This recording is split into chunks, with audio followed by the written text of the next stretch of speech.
Eligible हो चुके हैं। इस सवाल को क्योंकि सवाल में शुरू में डाल देता तो आप डर जाते, लेकिन अब आपको लगेगा कि हाँ सर, आपने एक चीज तो हमारे दिमाग में सेट कर दी है कि अगर एक रेशियो दूसरे रेशियो में चेंज होगा ना तो हम क्रॉस मेथड का यूज करेंगे।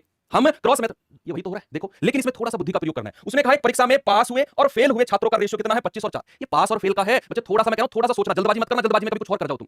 ये जो रेशियो दिया हुआ है पास और फेल का है, लेकिन जो इसने बीच में बात कही है ना आपसे, वो थोड़ी सी अलग है। उसने कहा कि यदि 5 छात्र और आ जाएं, यानी कि टोटल छात्रों में 5 का इंक्रीमेंट कर रहा है, पास और फेल में अलग अलग नहीं कर रहा, टोटल 5 और आ जाए और फेल हुए छात्र 2 कम हो जाए, तो वो पास और फेल की बात नहीं कर रहा है, वो टोटल छात्र और फेल छात्र की बात कर रहा है, टोटल और फेल। तो आप जो कर रहे हो ना 25 और 4 का और 22 और 3 का क्रॉस मल्टीप्लिकेशन, तीर चला रहे हो, दुनिया भर की तलवार चला रहे हो ना बच्चे, थोड़ा सा रुको। उसने कहा पास और फेल का अनुपात कितना है, भाई यहां पर मैं लिख देता हूं, पास और फेल का रेशियो कितना है, 25 और कितना 4। मैं आपसे कहता हूं टोटल और फेल का रेशियो बता दो कितना है, टोटल और फेल का रेशियो, टोटल और फेल बच्चे, टोटल तो 25 और 4 29 हो जाएंगे, तो टोटल हो गए 29 और फेल कितने हैं 4। ये यहां पर करना है, क्यों? क्योंकि उसने आपको कह दिया हुआ है 5 और आ जाए, टोटल में 5 बढ़ा रहा है, पास वाले में 5 नहीं बढ़ा रहा, टोटल कह रहा है टोटल 5 और आ जाए और फेल हुए छात्र तो कम हो जाए।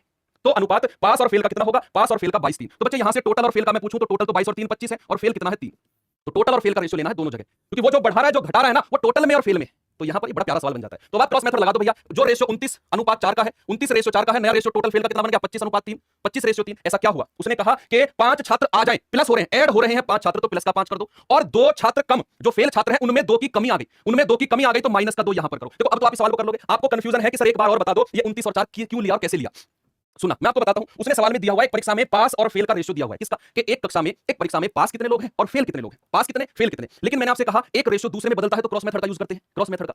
अब कुछ जोड़ने से और कुछ घटाने से, मैंने आपसे कहा कुछ जोड़ने से कुछ घटाने से, लेकिन यहां पर उसने केस बदला। उसने कहा 5 छात्र और आ जाए। बच्चे जो ये 5 छात्र और आ रहे हैं ना, ये टोटल में आ रहे हैं। कक्षा में जो बच्चे बैठते हैं उनमें फेल भी हैं, उनमें पास वाले भी हैं, तो जो बाहर से आ रहे हैं वो टोटल में ही तो ऐड होंगे। ऐसा तो नहीं है जो 5 लोग बाहर से आ रहे हैं ना पास की टोली में बैठा दोगे, नहीं भाई, 5 जो बाहर से आ रहे हैं वो फेल भी हो सकते हैं, पास भी हो सकते हैं, तो टोटल में ऐड करना है उन्हें तो हमें। और फेल हुए छात्र 2 कम हो जाएं, ये फेल के बारे में बात करें। तो जब मैं अनुपात लूंगा तो मैं पास और फेल का नहीं लूंगा, मैं टोटल का और फेल का लूंगा। किसका? टोटल का और फेल का। तो टोटल कितने हो गए 25 और 4 29 रेशियो, और फेल कितने हैं ये 4 रेशियो है। नए अनुपात में भी अगर पास और फेल 22 और 3 है तो टोटल हो जाएंगे 22 और 3 25 और फेल हो जाएंगे 3। तो रेशियो किसका लेना है? टोटल का और फेल का। बस क्रॉस मेथड लगा दो, 5 और आ गए तो प्लस 5, 2 कम हुए तो माइनस का 2, गुणा करेंगे 29 3 87, इसमें करेंगे 25 चौके 100, डिफरेंस कितना है 13 का। यहां पर करेंगे 25 दूनी 50 माइनस का, और ये कितना है 5 3 15 प्लस का। बच्चे प्लस के 15 और माइनस के 50 का डिफरेंस बता दो।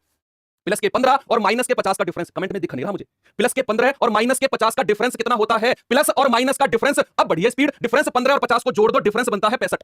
प्लस माइनस वाले केस में ऊपर का डिफरेंस नीचे के डिफरेंस के बराबर कर दो। 13 यूनिट का मान 65, 1 का मान 5, 13 पंजे 65 होता है। अब आपसे कहेगा परीक्षा में कितने छात्र आए हैं, परीक्षा में कितने बच्चे? वो तो 29 रेशियो है, टोटल तो 29 है, तो 1 यूनिट का मान 5, तो 29 का मान 29 गुणा 5 यानी कि 145। टोटल कितने हैं? 145।